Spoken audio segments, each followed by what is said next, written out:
It's a really interesting segment there. Andrew McCabe still talking a lot and just about everywhere. Sean Spicer, senior advisor and spokesman for the Super PAC America First Action, former White House press secretary. Sean, how you doing? Good morning, Bill. You've been watching him speak everywhere. What do you think we're learning from him now, Sean? We're learning that he wants to sell books. This is the Comey playbook. You get fired, you write a book, you make up salacious allegations, and you do a massive media tour. It's no surprise, but I think we've got to remember who Andrew McCabe is. Investigators felt as though he misled them. They said, quote, the inspector general said, quote, he lacked candor with them.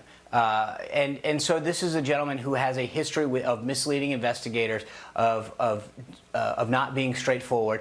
And so now he's doing everything he can to sell as many books as he can and make as much money. But the reality is this is a guy who is dismissed by the inspector general because he lacked candor and he misled them.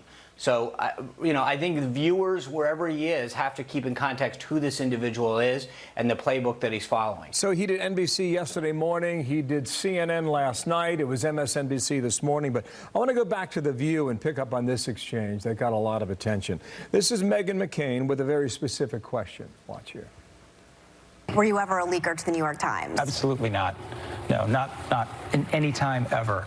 You should understand, Meghan, when I was serving as deputy director, I was one of 2 people in the FBI that had the authority to disclose information to the media. That is an FBI policy. Why did James Comey deny the claim that he approved your leaks to the press? I don't know why Jim Comey doesn't remember the conversations that we had in the same way that I do. Well, who knew? I mean, The View's coming down hard there, Sean.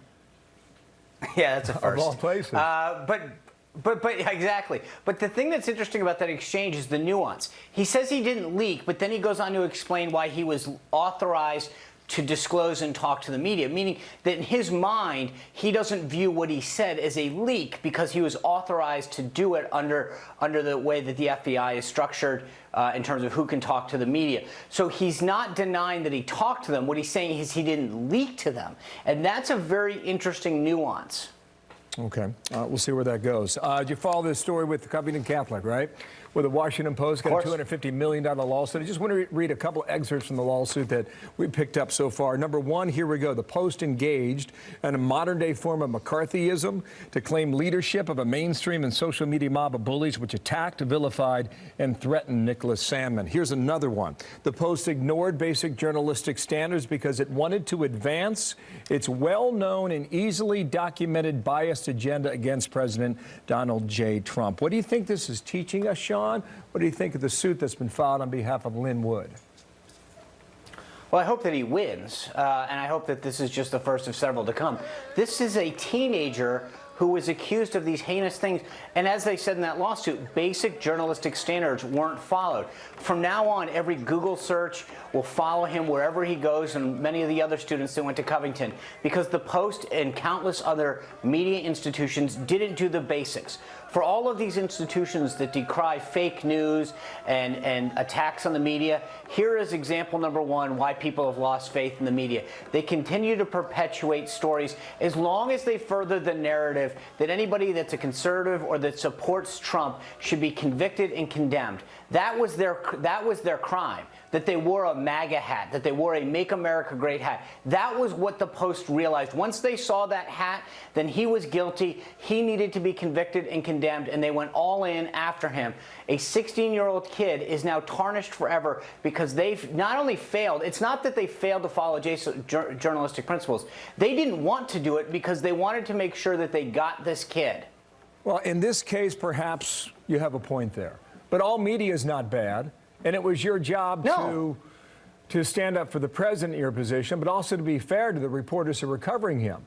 And then we got this tweet about 30 minutes ago from the White House. West Wing, the New York Times reporting is false. They are a true enemy of the people. That's from the president yet again. Well, I've made very clear during my time and since I've left the White House that I don't paint the press with a broad brush. I think there are some good reporters and there are some bad ones. But, you know, it took CBS's Lara Logan the other day to call it out and say that all of these institutions, the New York Times, the Washington Post, CBS, NBC, ABC, all of them have a disposition on the left. And their problem is that they won't admit their own bias. And in particular, with this particular president, there is an absolute personal venom and hatred and vitriol because they don't like him and they don't like the interactions that they have with him. They've made it very personal. And in so many cases, they've stopped being objective and have made it a personal crusade to go after him. But the reality is that they can't claim to be objective. There are some really good reporters in that press room. And there are some really good people out there reporting. But by and large, the most of them are left-leaning and have made it a cause celeb to go after this president. Sean, thanks for your time. There's a lot more to come up on this, too, and we know the president gave an interview to the New York Times recently, so we're following that. Thank you, Sean. It's good to have you back on our program here today as we watch this. Sean Spicer live. Lynn Wood is the attorney for Nick Salmon, as I mentioned. He's going to be a guest of our program.